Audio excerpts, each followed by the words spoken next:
પોરબંદરના સાંસદ અને કેન્દ્રીય મંત્રીની ગ્રાન્ટ વેચાતી હોવાના આક્ષેપ છે. જૂનાગઢ જિલ્લા ભાજપના મંત્રી ચિરાગ રાજાણી સામે આ આક્ષેપ થયા છે.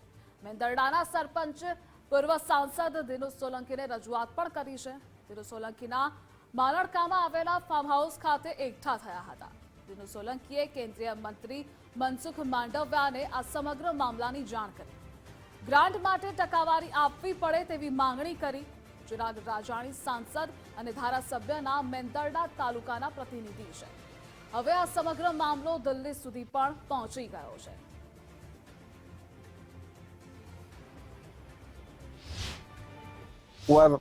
તાલુકાના પ્રતિનિધિઓને ગ્રાન્ટની માંગણી કરતા આજ દિન સુધી અમને ધારાસભ્ય કે સંસદની ગ્રાન્ટ મળી નથી. એનું કારણ શું? પછી અમે બધા સરપંચો એકબીજા ભેગા થાય ત્યારે અમે ચર્ચા કરતા હોઈએ કે ભાઈ આપણને કેમ નથી આપતા. તો અમારા ગામ લોકો અમને એવું કહેતા હોય કે ભાઈ આપણા પ્રતિનિધિઓ છે એની પાસે તમે ગ્રાન્ટ માગો. અવારનવાર અમને રજૂઆત ગામના લોકો કરતા હોય તો અમે તાલુકાના પ્રતિનિધિ પાસે અમે માગણી કરતા હોઈએ છીએ.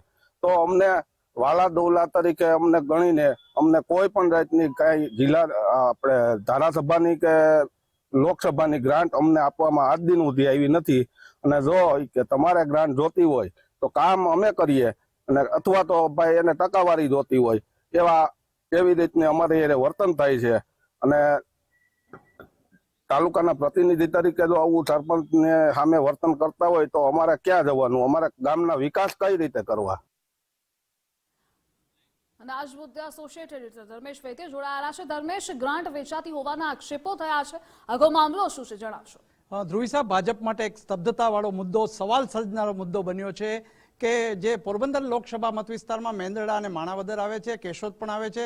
એમાં મેંદરડા મત વિસ્તારમાં જે સરપંચો છે એનો કચવાટ એવો છે કે જે સાંસદ જે એટલે અત્યારે કેન્દ્રીય આરોગ્ય મંત્રી છે, પોરબંદરના તાજેતરમાં જ હજી લોકસભાની ચૂંટણી પૂર્ણ થઈ અને ત્યાંના સાંસદ મનસુખભાઈ માંડવિયા કેન્દ્રીય મંત્રી બન્યા છે. અને એમના સાંસદની જે ગ્રાન્ટ હોય એ ગ્રાન્ટનું જે વહીવટ કહી શકાય, એક તાલુકા પ્રતિનિધિ તરીકે ચિરાગ રાજાણી જે મેંદરડા તાલુકાના અગ્રણી પણ કહી શકાય અને જિલ્લા ભાજપ જૂનાગઢના અગ્રણી કહી શકાય, એમની ઉપર સરપંચો દ્વારા જે આક્ષેપ થઈ રહ્યો છે. સૌથી મહત્વની વાત એ છે કે માલણકા એટલે મેંદરડાની બાજુ આવેલું ગામ છે, ત્યાં પૂર્વ સાંસદ જૂનાગઢના દિનુભાઈ સોલંકીનું ફાર્મ હાઉસ છે. ત્યાં એમને મળવા ગયા હતા. ત્યાં રજૂઆત કરતા દિલ્હી સુધી વાત પહોંચી હોવાની વાત કરે છે. પરંતુ દિનુભાઈ સોલંકીને આપણે આ મુદ્દે પૂછતા તેઓ કીધું કે અમને મળવા આવ્યા હોય આવી કોઈ વાત નથી થઈ. પણ મોટી વાત એ છે કે એક ભાજપના હોદ્દેદાર છે, જિલ્લા ભાજપના હોદ્દેદાર છે, અને એની સામે સરપંચો એમ કહેતા હોય કે જો ટકાવારી લેવાતી હોય તો જ ગ્રાન્ટ મળે, તો એક મોટો તપાસનો વિષય છે. ભાજપે આની સ્પષ્ટતા કરવી જોઈએ. કારણ કે ગ્રામ્ય વિસ્તારોના સરપંચોનો વિકાસ સાંસદની અને ધારાસભ્યની ગ્રાન્ટમાં નહીં મળે.